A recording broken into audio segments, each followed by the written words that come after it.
औज़ुबिल्लाहिमिनश्शैतानिर्रजीम बिस्मिल्लाहिर्रहमानिर्रहीम। आज हम पढ़ेंगे chemistry class 9 chapter 4 periodic table. और इस पीरियोडिक टेबल के अंदर आज का जो हमारा टॉपिक है वो है पीरियोडिक प्रॉपर्टीज़ के जो पीरियोडिक टेबल के अंदर प्रॉपर्टीज़ हैं वो कैसे चेंज होती हैं। तो हम फिज़िकल और केमिकल प्रॉपर्टीज़ में एक चेंज देखते हैं, ठीक है।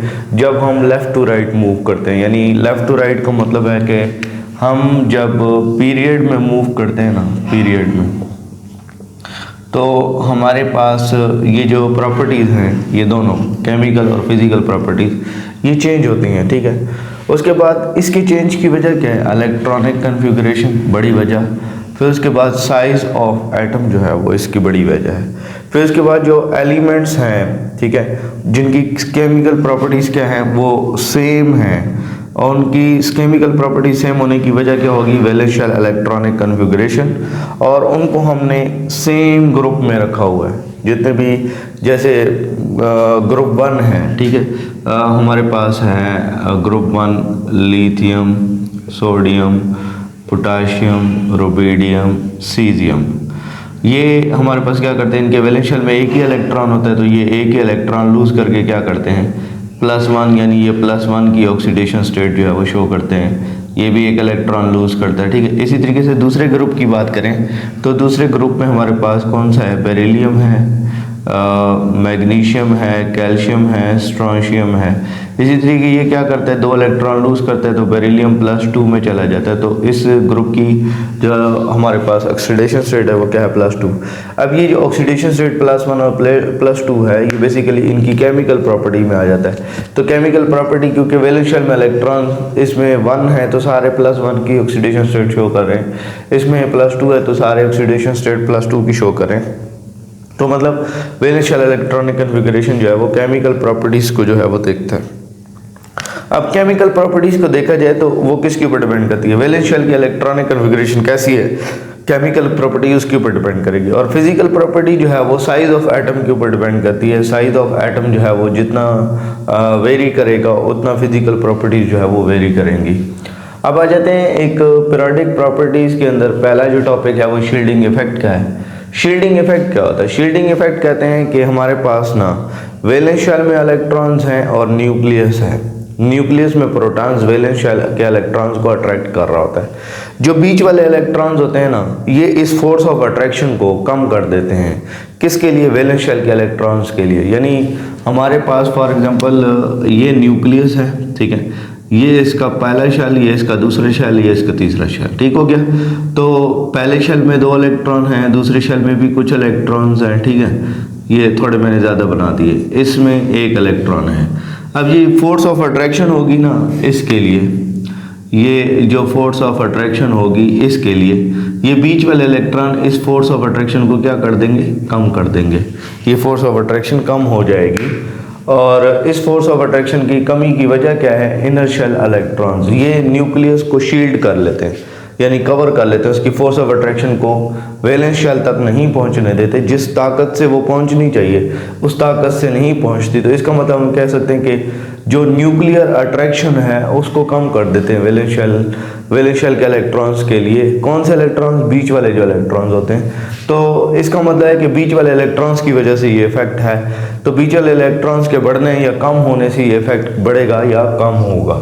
तो reduction in the force of attraction between nucleus and valence shell electron due to inner shell electron present in the inner shells is called shielding effect. ये जो शील्डिंग इफेक्ट है ये लेफ्ट टू राइट जो है फिर period के अंदर ये कांस्टेंट रहता है। इसकी क्या वजह है? इसकी वजह ये है कि अगर हम लेफ्ट टू राइट जाएं, जैसे लिथियम है, बेरिलियम है, बोरान है, कार्बन है, नाइट्रोजन है, ये सारे, इसमें 1s2 है, ठीक है, 2s1 है, 1s2 है, ठीक है, 1s2, 2s2, इसमें 1s2 है, यानी सारों में 1s जो है वो कॉमन है। 1s के अंदर 2 ही इलेक्ट्रॉन है, तो यानी कि कोई भी इंटरवीनिंग इलेक्ट्रॉन। और वैलेंस शेल दूसरा है, दूसरे में s और p फिल होता है। पहले शेल में जो 1s है वही है, उसके अलावा बढ़ नहीं रहा। 2 इलेक्ट्रॉन हैं इंटरवीनिंग दूसरे पीरियड के अंदर 2 ही इलेक्ट्रॉन हैं और 2 से ज़्यादा नहीं हुए, ठीक है। इसी तरीके से तीसरे पीरियड में अगर हम देखते हैं तो तीसरे पीरियड के अंदर हमारे पास 8 इलेक्ट्रॉन्स होते हैं, ठीक है। 10 इलेक्ट्रॉन्स होते हैं तीसरे पीरियड के अंदर, और उसके बाद वैलेंस शेल जो है वो फिल होना शुरू हो जाता है और तीसरा वैलेंस शेल होता है उनका 3s1, 3s, 3p और 3d भी होता है उसमें, लेकिन 3d जाके 4th पीरियड में फिल होता है। तो हम इस तरीके से देखें तो नंबर ऑफ इलेक्ट्रॉन्स जो है वो बीच में क्या है, यहाँ पे पीरियड के अंदर कांस्टेंट रहते हैं, तो इस वजह से हमारे पास क्या है, शील्डिंग इफेक्ट जो है वो लेफ्ट टू राइट कांस्टेंट रहता है। No increase in inner shells और inner shell electrons, number of shell, यहाँ पे ये number of shell remain constant, number of shell constant रहेगा, तो इस वजह से जो शील्डिंग इफेक्ट है वो भी कांस्टेंट रहेगा। अलोंग द ग्रुप क्या है, shielding effect top to bottom से क्या करता है, इंक्रीज करता है। तो टॉप टू बॉटम से इंक्रीज करने की उसकी वजह क्या है, क्योंकि नीचे जैसे ही आ रहे होते हैं, जैसे फॉर एग्जांपल हमने लिथियम से मूव किया है सोडियम तक, सोडियम से पोटाशियम तक, पोटाशियम से रुबिडियम तक,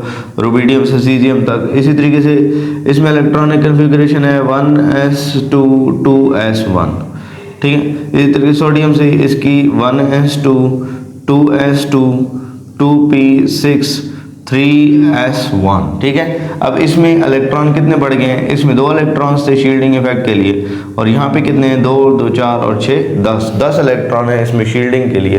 इसी तरीके से इसमें इलेक्ट्रॉन और ज़्यादा बढ़ जाएंगे, इसमें हम देखें तो 1s2 2s2 2p6 3s2 3p6, ये 3p6 होगा और इसमें 4s1 होगा, तो इसमें और ज़्यादा इलेक्ट्रॉन बढ़ गए। अब हमारे पास 18 इलेक्ट्रॉन जो है वो के पोटाशियम के केस में वो शील्ड कर रहे होते हैं। तो यहाँ पे शील्डिंग इफेक्ट क्यों बढ़ता है, क्योंकि हर एक देखते हैं हम जैसे ही नीचे मूव कर रहे थे तो एक शेल ऐड होता जाता है, और शेल ऐड होने की वजह से हमारे पास शील्डिंग इफेक्ट जो है वो क्या हो रहता है, बढ़ रहा होता है।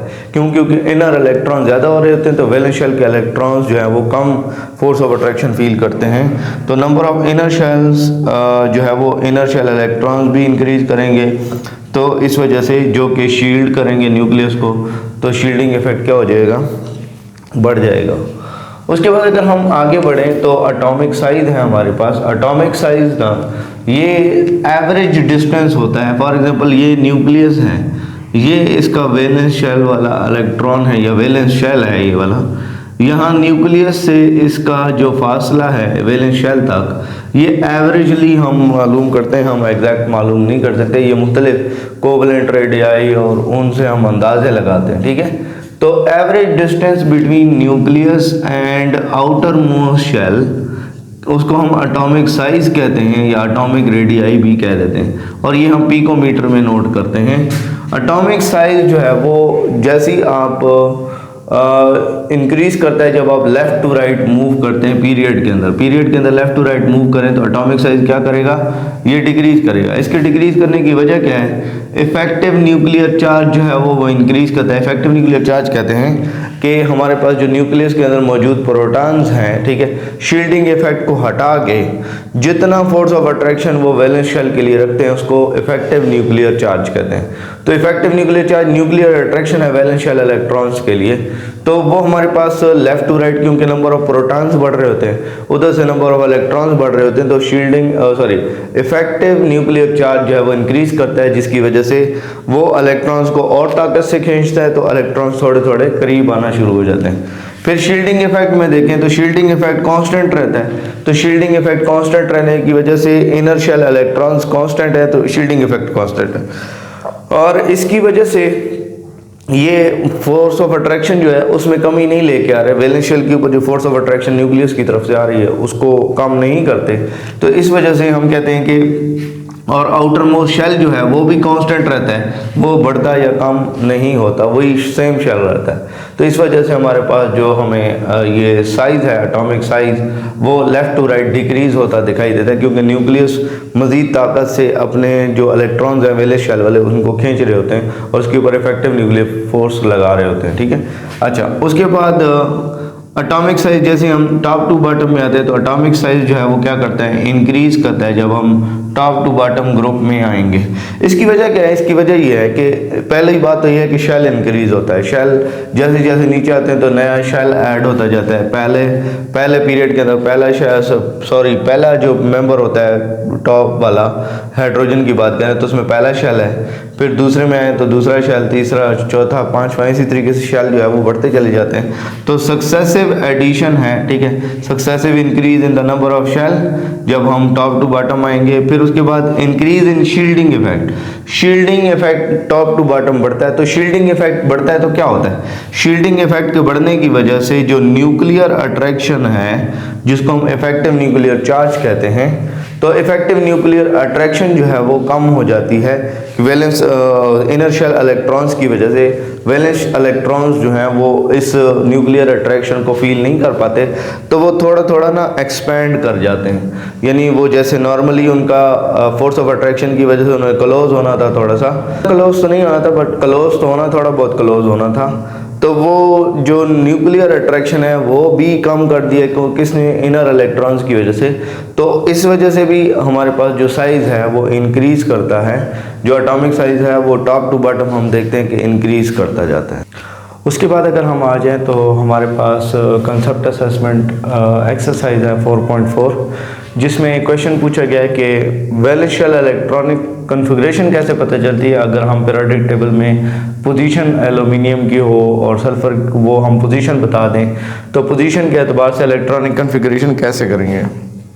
तो पोजीशन में हमें दो चीज़ें जो है ना जो नज़र आ रही होती हैं, एक एटॉमिक नंबर होता है जिसको हम जी से रिप्रेजेंट करते हैं, और एक एटॉमिक मास होता है जिसको हम ए से रिप्रेजेंट करते हैं।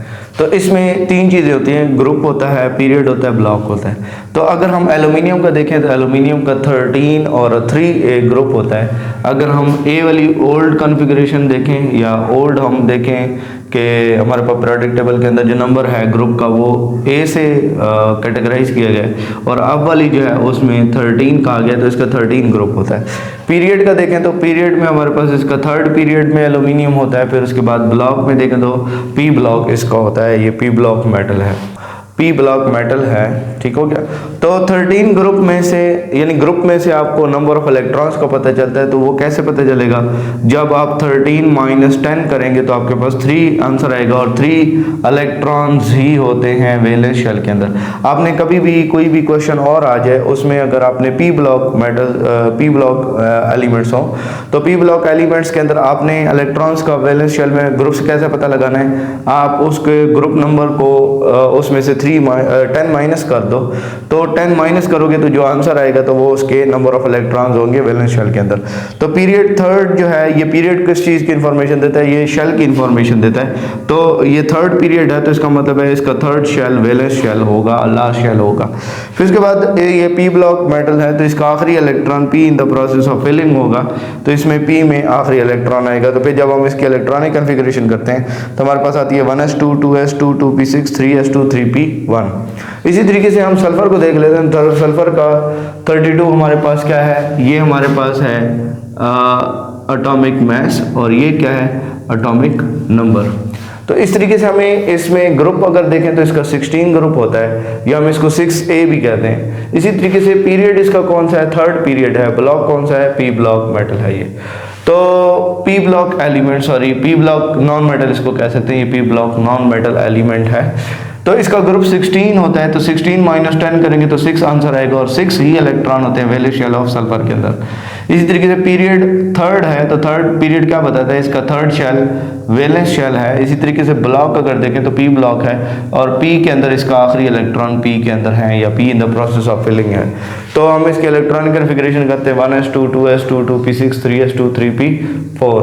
तो ये हमारे पास टोटल 6 इलेक्ट्रॉन वैलेंस शेल में आ गए, और इसमें एस में 2 इलेक्ट्रॉन होते हैं और पी में 4 इलेक्ट्रॉन होते हैं, और p in the process of filling होता है। कंसेप्ट असेसमेंट एक्सरसाइज 4.5 है। इसमें हमारे पास हमने बताना है कि किसका स्मॉलर शील्डिंग इफेक्ट होगा। तो सबसे पहले एक चीज़ नोट कर लें कि शील्डिंग इफेक्ट जो होता है वो लेफ़्ट टू राइट कांस्टेंट रहता है, टॉप टू बॉटम जो है वो इंक्रीज करता है।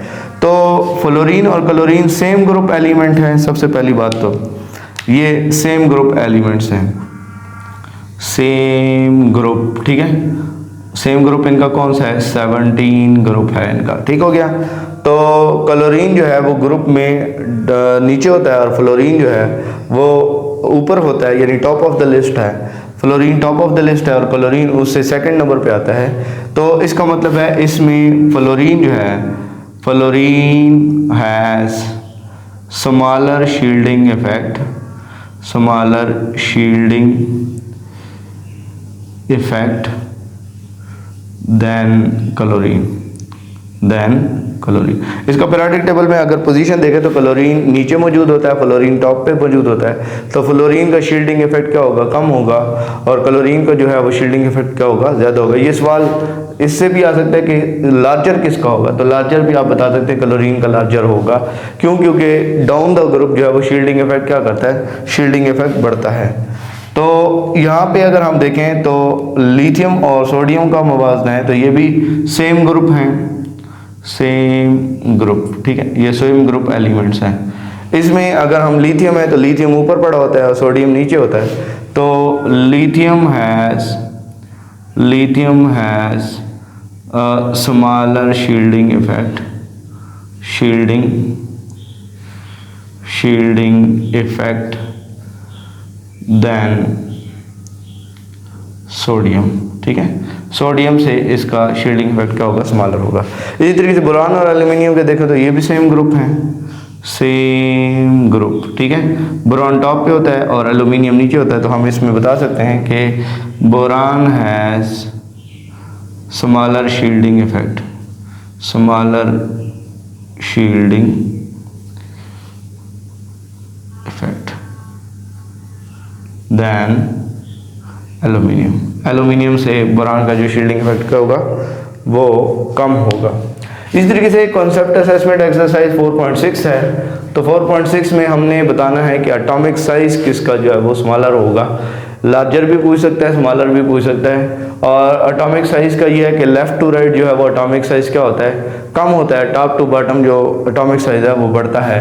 तो ऑक्सीजन और सल्फर को देखें तो ये सेम ग्रुप एलिमेंट्स हैं, सेम ग्रुप हैं, सेम ग्रुप एलिमेंट्स, ठीक है, सेम ग्रुप एलिमेंट्स। इसमें क्योंकि ऑक्सीजन टॉप पे होता है, सल्फर दूसरे नंबर पे होता है, तो स्मॉलर जो है ऑक्सीजन है smaller atomic radius than sulphur. Sulphur में बेसिकली ऑक्सीजन में हमारे पास कितने शेल होते हैं, 2 शेल होते हैं, दूसरा इसका वैलेंस शेल होता है। सल्फर में 3 शेल होते हैं, तीसरा इसका वैलेंस शेल होता है। ऑक्सीजन और फ्लोरीन को देखें तो ऑक्सीजन और फ्लोरीन जो है ये सेम पीरियड में होते हैं, same period elements, same period element. और पीरियड कौन सा होता है इसका, पीरियड इसमें होता है सेकंड पीरियड होता है। और ये सेम ग्रुप जो है ये हमारे पास ग्रुप कौन सा होगा, ये ग्रुप है हमारे पास 16 ग्रुप है, ठीक है। और सेम पीरियड एलिमेंट्स हैं तो फ्लोरीन जो है वो पीरियड में लेफ्ट टू राइट वाली साइड पे, ये बिल्कुल राइट साइड पे होता है, ठीक है, बिल्कुल नियॉन से थोड़ा सा पहले होता है। नियॉन एक 20 पोजीशन होती है, सॉरी नियॉन का 10 होता है एटॉमिक नंबर, फ्लोरीन का कितना होता है, 9 होता है। तो फ्लोरीन का जो एटॉमिक रेडियस है वो हमारे पास कितना होता है, वो स्मॉलर होता है ऑक्सीजन से, क्योंकि लेफ्ट राइट हमें पता है कि एटॉमिक रेडियस क्या करता है, डिक्रीज करता है। तो fluorine has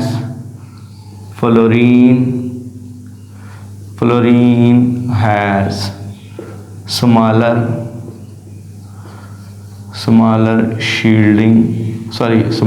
atomic size than oxygen से फ्लोरीन का जो साइज होगा वो क्या होगा, स्मॉलर होगा, क्योंकि left to right size atomic size क्या करता है, वो डिक्रीज करता है। तो फ्लोरीन जो है वो ऑक्सीजन के बाद आता है, तो इस वजह से इसका स्मॉलर जो है वो एटॉमिक साइज होगा।